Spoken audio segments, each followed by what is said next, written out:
Hi, it's Ross. Welcome. Ross Cook from the Center of Balance and Effective Communication. Thank you for your feedback. I've been getting all kinds of outreaches from you, and I really appreciate what you have to say about the quality and the quantity of what we're saying and the quotes of some of the grand and wonderful learners of all time and teachers who have shared so much with us. So tonight, we're going to go to the plank off the edge of the boat and then about 5 feet off the end of the plank with some just goofy stuff. What is the difference between experience, science, and learning? Experience, science, and learning is just a critical measure, and you have to build your own operational definitions of what each of those things mean if you're going to grow and evolve and learn well in your life, and you're going to be, explosive and excited in your life. Achieve obstacle to happiness is just plain flat wrong thinking. Just thinking about it incorrectly. Nice thing about experience, science, and learning, we can go to one of the grand masters of all time that we all were raised with, Wile E. Coyote. Wile E. Coyote is one of my favorite characters in the entire world, and I was taught, after working on getting my master's degree at Oregon State, I was blessed and lucky enough to go with Dr. Gary Wieelander, who's one of truly the greatest communicators I've ever seen in my life. He understands people as well as I've ever known anybody, anywhere, anytime, a master of communication. And he taught an entire high-level teacher's ed course in Bend, Oregon, entirely in science, high-end science, based totally on Wile E. Coyote. It's great. Wile E. Coyote is not a scientist. Wile E. Coyote was a person who experienced the world. Just experienced the world again and again and again and again. Now let's think about that for a second. What did Wile E. do? Wile E. got an idea, a hypothesis if we're going to play in the science world, but he got an idea and then he came out with this beautiful, beautiful, magical idea, and he worked it and he built this robot or made this piano very special, or he did all these different things. And then he tried it, it didn't work, and he shelved the entire idea and went somewhere else. That's not science. That's experience. And it certainly isn't learning. Learning is when in my operational definition of learning, is when you experience something and then you make changes so that the experience and then resulting behavior, you make a change in the experience and how that whole thing worked for you, so your resulting behavior is completely different and it happens automatically. Automatic is learning.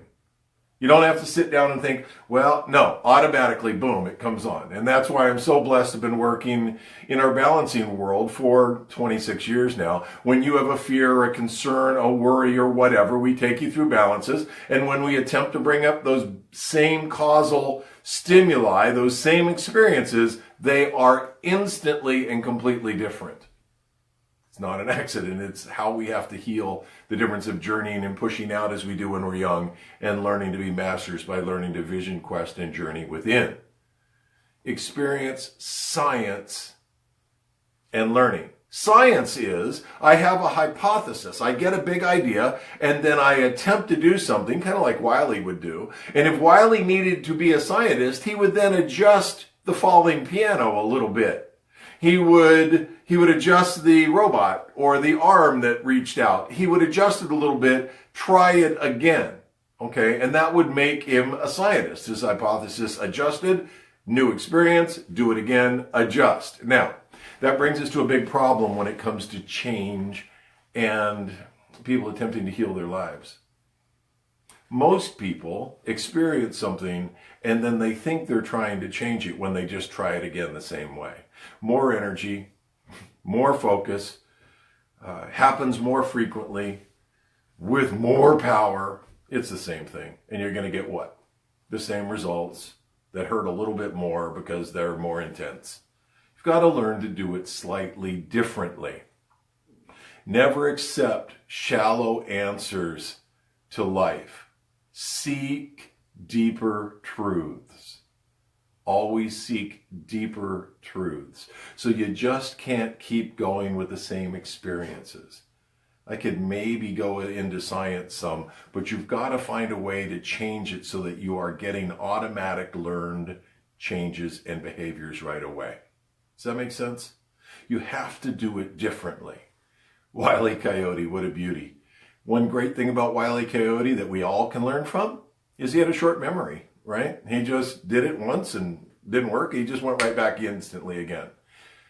Idea test, that part escaped him. He just didn't know that. Now, let me tell you a little bit of a beautiful private story that lives in the Cook household. I used to be an investment advisor, and we worked every Saturday morning, and I would take my children with me to work, and they would run around the conference room and watch cartoons and draw on all the whiteboards that were all around, all the walls were covered. And they would do all these just hilarious things and just love being together and watching Wile E. Coyote and stuff. My son once came to me and said, "Dad, I think there is a real problem with Wile E. Coyote." And I said, "What's the problem?" He said, "Well, he doesn't understand what's going on. He just doesn't pay attention, really."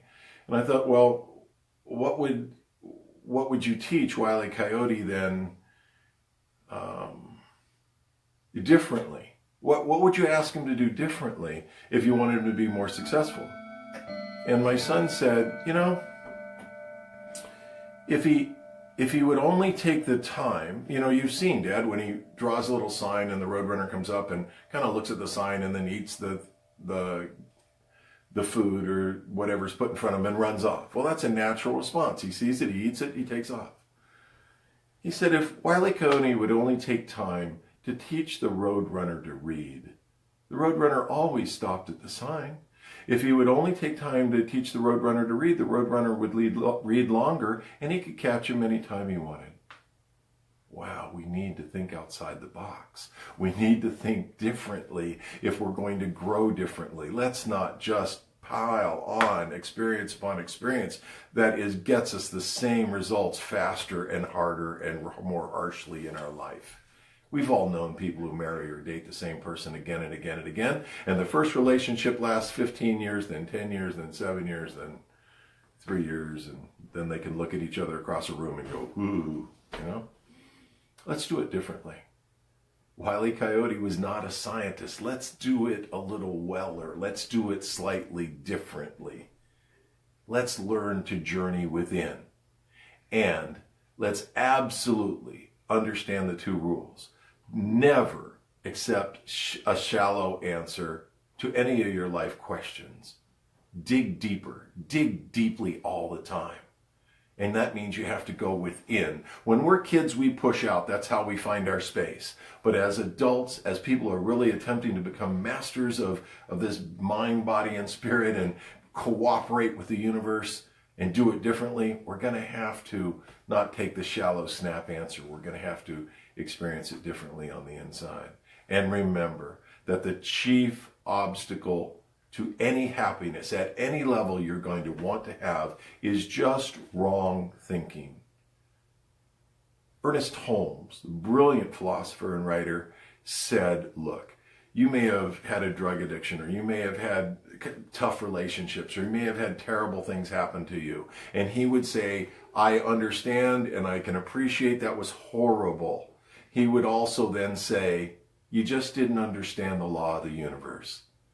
And now that you do, live a different life. Don't keep going back and telling us that story. Live a different life. Going back and doing it again is not learning. It's not science. It's merely experience. Learn your life differently. This is a magical, flexible, wonderful place we live in. This mind, body, and spirit are ready to help us. Let's do it differently, okay? A guy named Richard Moon said, you can get anything you want. You just can't get it from not here. You have to be here. You have to be present. I'm Ross Cook with the Center of Balance and Effective Communication.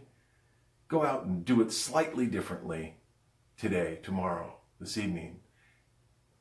Go out and live joyfully, happily. Do it differently, and we'll meet again soon. I'm Ross Cook with the Center of Balance and Effective Communication. Enjoy your evening, and Jomo.